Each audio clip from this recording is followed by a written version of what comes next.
guys, what's up? It's me again. I got an email the other day. One of you, one of my followers, asked me if I could do a tutorial on how to install a virtualization software. So I decided that I've been doing um, about 50-50 on VMware and VirtualBox. So I'm going to show you how to install VirtualBox since it's free. So we're just going to go to virtualbox.org.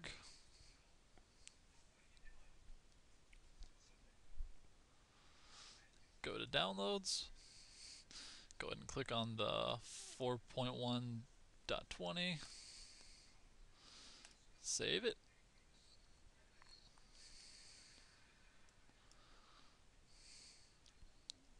And I suppose I should also point out, um, when you're running virtualization software, you don't need a physical C to install an operating system. So what you can do is you can type in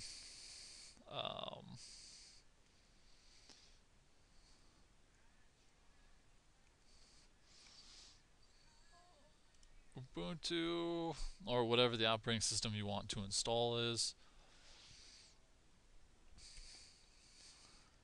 And you go ahead and you want a file with a .iso.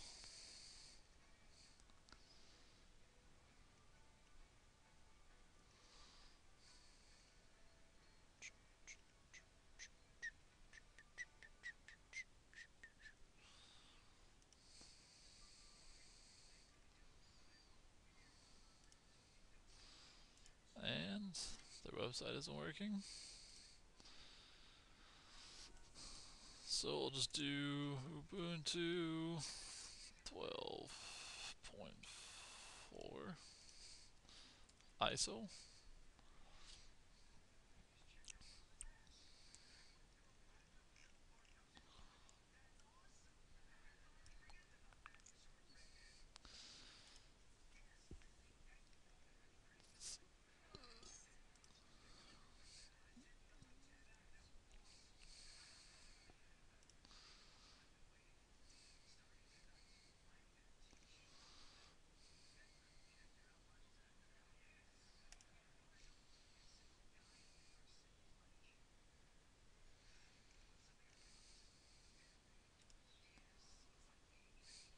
Alright, well,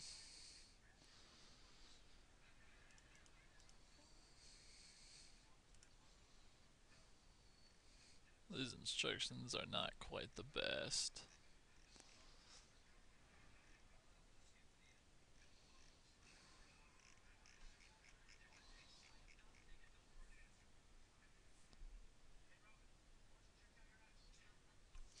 Alright, so I decided to skip Ubuntu.com's website and I just went straight to distro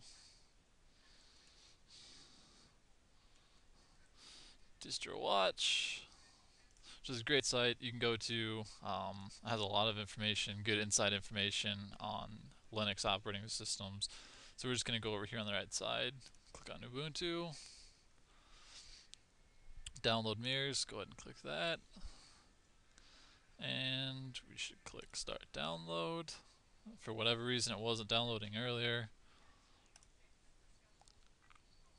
There we go. That's what you want to see. You want to see the file name, .iso is the file extension. So I already have this, so I'm not going to download that. Oh.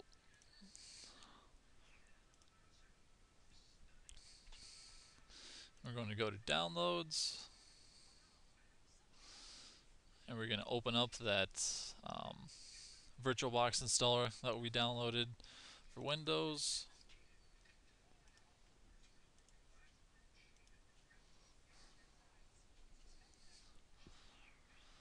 And we're just going to walk through this. Just to forewarn you, there's going to be a couple of pop-ups that say it's going to make modifications to your network. Just go ahead and click install on all those. What it's allowing you to do, as I'll explain later on, is it is allowing you to connect to the internet from your virtual machines through your laptop or host PC. So hopefully this will give us an example here in a couple of seconds.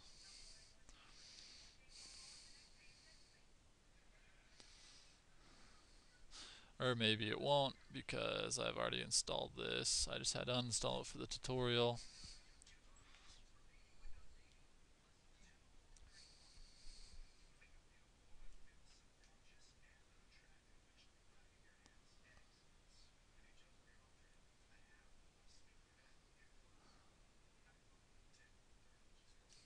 Alright, so those didn't pop up for me. They will for you. It should be a box about half the size of this. It says network installer. Just click install. There should be about 2 or 3 of those. Now you're going to have VirtualBox installed. So go ahead and open that up. There's the virtual machine that I did the other day for you guys. We're going to go ahead and click on new up at the top to create a virtual machine. And here's the process. It walks you right through it. It's great. We're going to do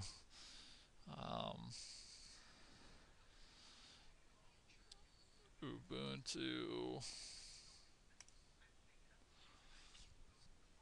Now, how much RAM? Now, if you have a computer with less than 2 gigabytes of RAM in it, I would highly suggest that you do not run virtual machines. What can happen is your computer can run out of RAM and cause all your applications to force close or even crash your computer. Same goes if you're using anything other than at least a dual core processor. You really shouldn't be toying with that. So I'm going to bump this up to a gig of RAM. Create a new hard disk. This hard disk means a new hard disk file.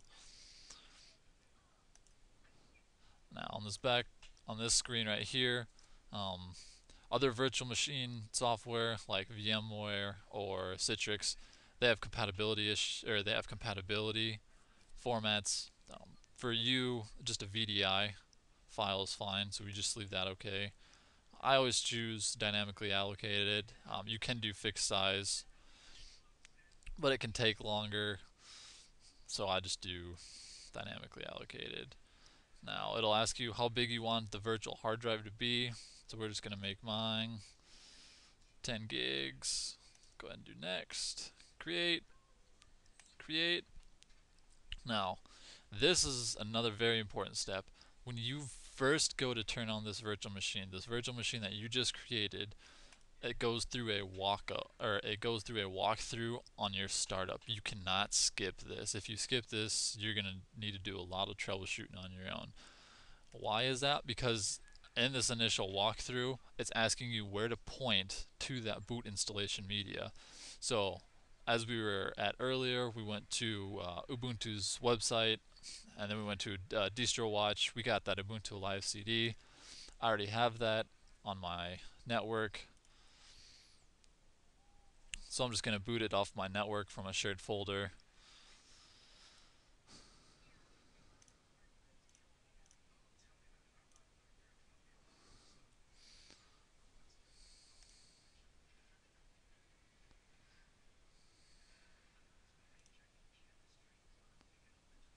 There we go. And we go to Ubuntu 1204. Open up that ISO file.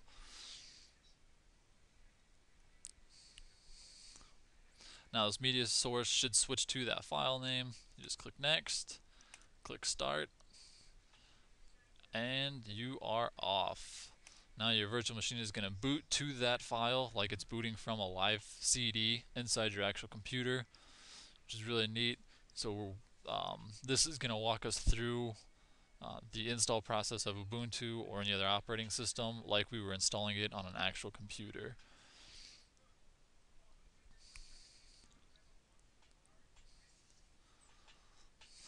And another neat feature about VirtualBox is in the preview right here you can actually see it. So if we minimized what was going on right here, we can actually see what's going on.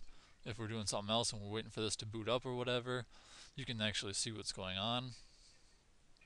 Just to go through some of the other features about VirtualBox. I'll go through them briefly here for you. If you click on settings, you got to highlight which virtual machine you want to edit. So we're going to edit the Ubuntu settings. Go to settings, general, name all that basic information about the virtual machine. Shared clipboard, so you can copy and paste something from your host machine, like a website or some text, whatever. You can enable that. Host to guest, guest to host. Host to guest means that you're sharing it with the virtual machine. Guest to host means that you're copying it from the virtual machine to your actual laptop or desktop. You can write a description about the virtual machine. So this is created for an intro on virtualization. Now if we go to the system tab on the left hand side, we can see the motherboard. We dedicated 1 gig of memory to this virtual machine. You can highlight or move up and move down the boot order that you want to boot.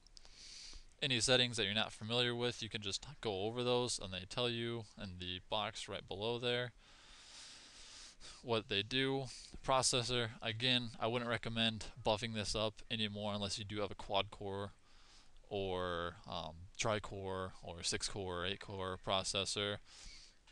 You can enable acceleration by default in laptops.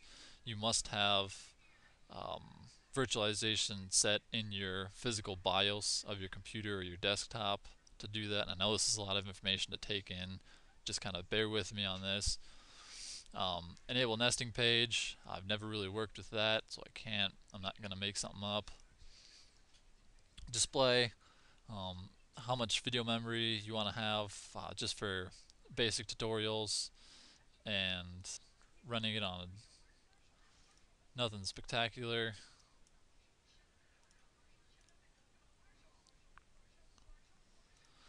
12 megabits is fine.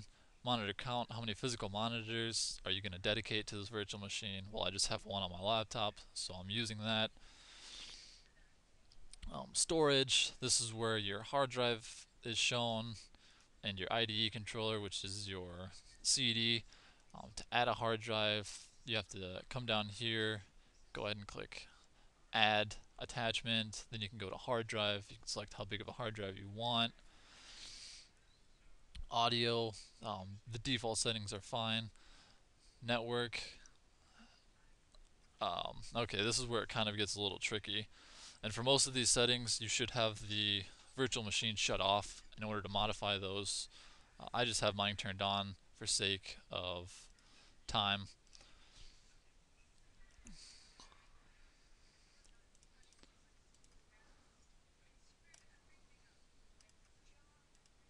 Alright, so now we are installing Ubuntu on a virtual machine. And I'm going to talk to you about network. Alright, attached to NAT. What NAT means is NAT is Network Access Translation, I believe. Network Access Translator. What NAT is you are connecting physically as you would your laptop or desktop or PDA or smartphone or tablet to your router. So this is connecting to the router itself using the network card that you have on your physical machine. Now, if you click on that little arrow, you can see that you have a couple other options here. Excuse me.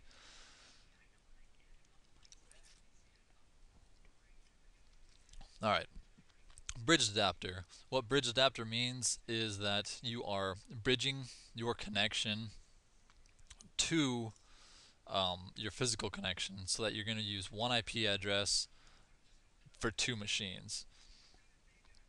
So if you created a file server on this Ubuntu machine, you would connect to it through your IP address, which would be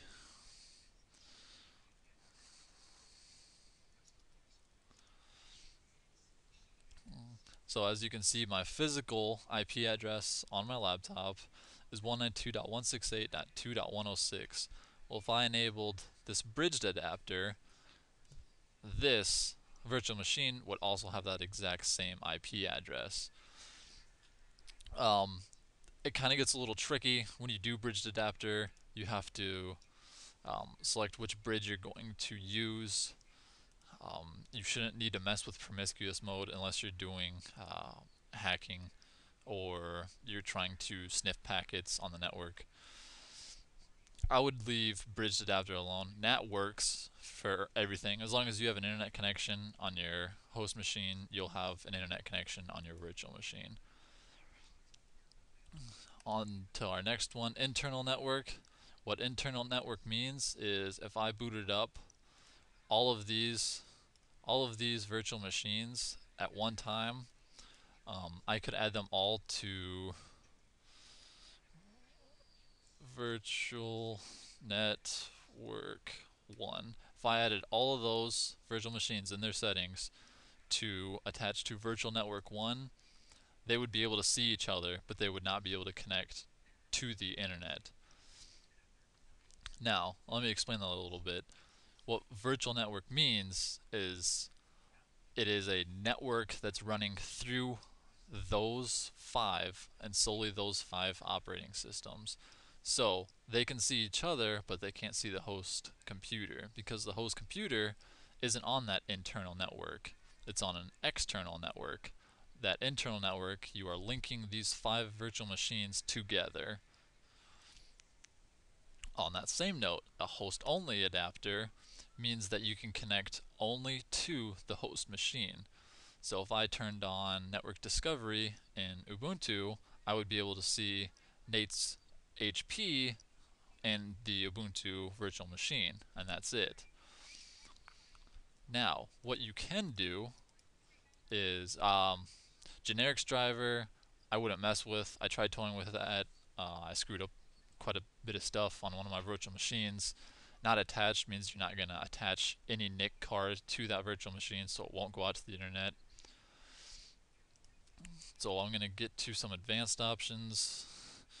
We're just going to create a YouTube account. Continue.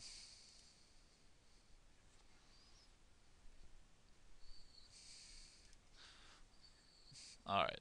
Now, what you can do is if this virtual machine was powered off, you could click on adapter 2, and right now, as you can see, we have host only adapter.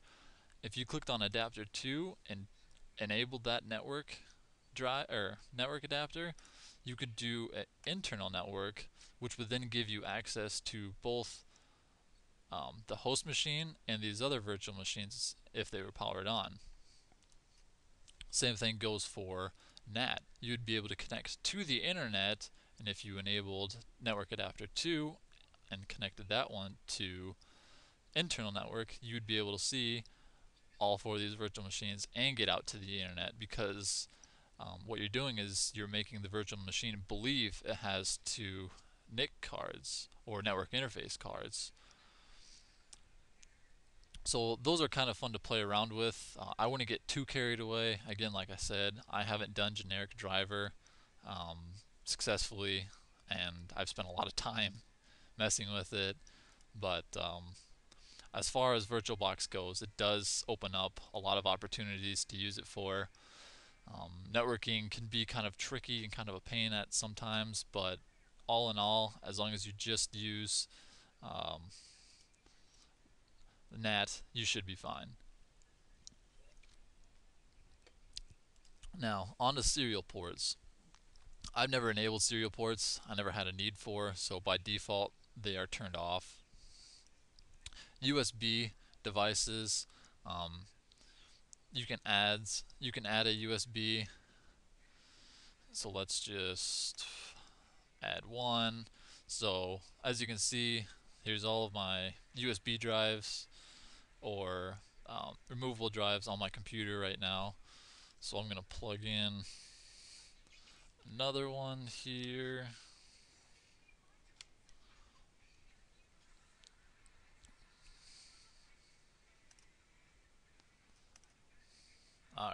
So you can see this unknown device. So I can highlight that, and now every time that this virtual machine boots up, it's going to expect this USB drive to be there. And that's how you can add it. To remove it, you just highlight it, click remove.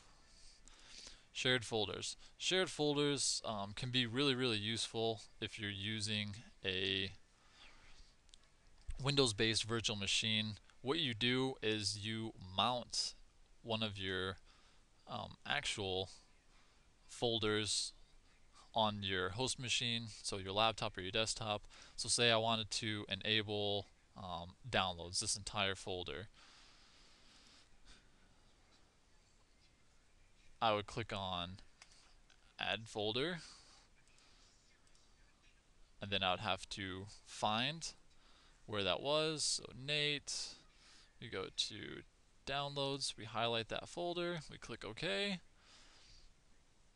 And now auto mount means that it's going to mount it every time the machine's turned on. Make permanent means that it's going to kind of back up that auto mount.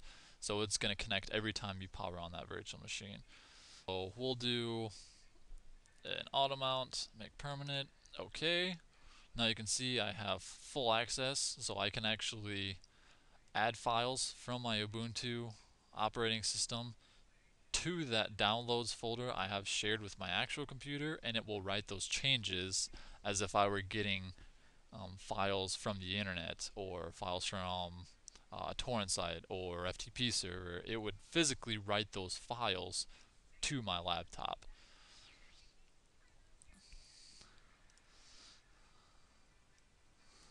So now we're just going to kind of wait until Ubuntu finishes installing. And I've got a couple other tricks to show you guys about virtualization. And so we're just going to kind of play the waiting game right now.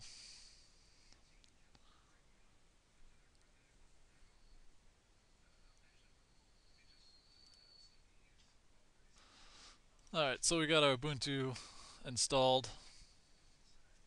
Going to go ahead and restart that virtual machine. Again, if you had something to do, so say talking to somebody on Facebook or whatever, you have that pulled off to the side. You can pull this off to the other side and you can watch on your little monitor how far the process is coming along.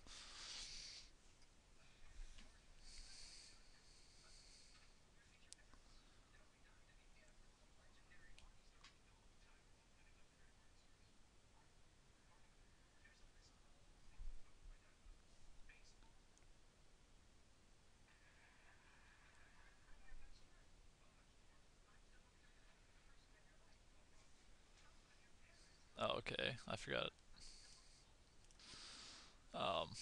This screen will come up if you're installing Linux. It says remove the installation media. By media it means CD.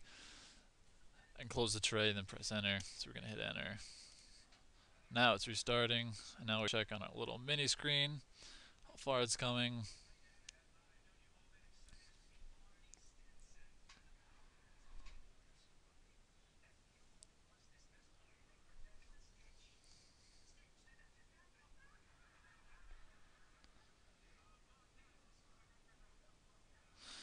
So as you can see on the mini screen right there, you got Ubuntu loading. And I can see I have a mouse right in the middle there, and it's been loaded. So now I can just start that sucker up, log in, and now this I'm gonna probably give you the biggest tip on to virtual machines. This is snapshotting. What snapshotting allows you to do is it saves the virtual machine's physical state, and it saves that to a file so that you can come back to it at any given time. So say you screw up, say you're making a server and you screw up DNS, or you get stuck somewhere and you just wanted to start back from scratch. But what I can do is I can go up to the machine, click take snapshot. I can save the name as something, so we'll just name this one fresh install description before I screw anything up. Go ahead and OK. Now you're going to get a little screen that says saving the virtual machine state.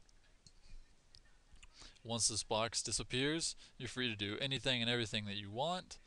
Screw up as much as you'd like because you can always come back to that snapshot. So now we're going to go to change desktop background. We're just going to do a couple of things so I can give you a brief example of how that works. So we'll change the background to whatever that is. Some graffiti. You're going to create a new folder. Call it hello.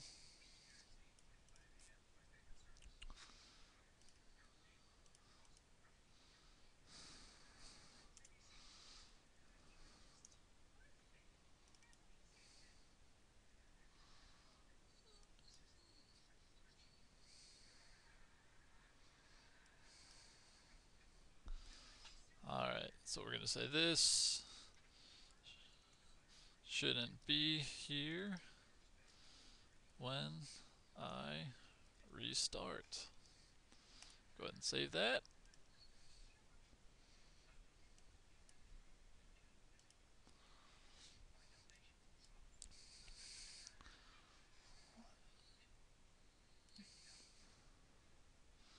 And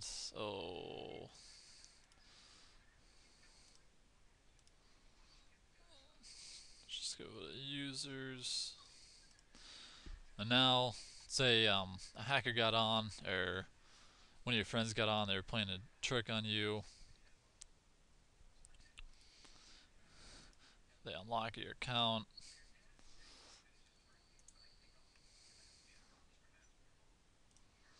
Change your password. So there's my current password. As you've seen when I was installing it, it was only 4 letters long. They change a new password to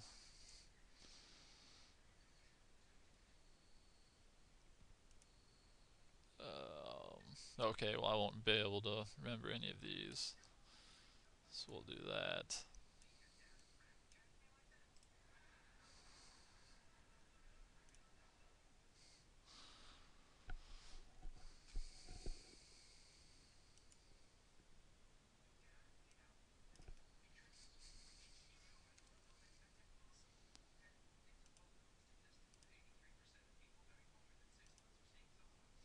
And we'll change it.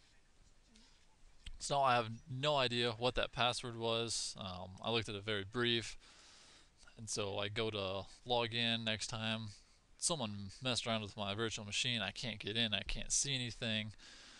So what I'm going to do is I'm going to go up to machine, click on close, power off the machine. Now there's 3 options you have when you close down the virtual machine.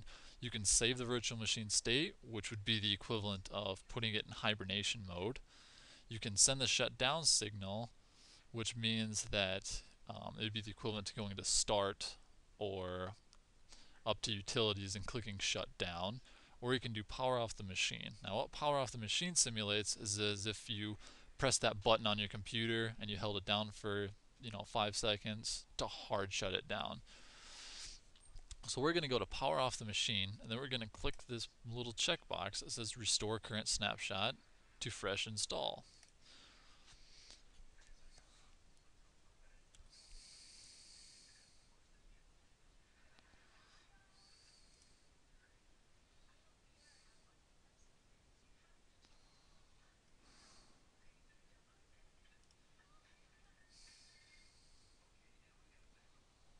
Now we're starting that back up.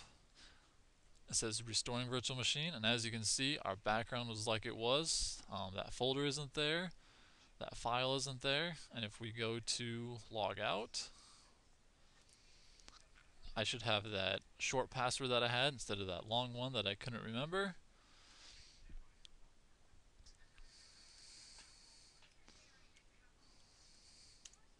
And there we are. None of those settings saved, and you can go back. Just remember that when you close this for the next time, you uncheck that box so that you don't keep endlessly booting into that fresh install stage. and um, working with this for about a week or two, and you can become a virtual machine beast. You can kind of start getting the hang of things. You can play with some stuff. In the description, I will send you the websites I get most of my operating systems off of, for Windows and for Linux both. And so until next time, this is Hacker Roars signing out.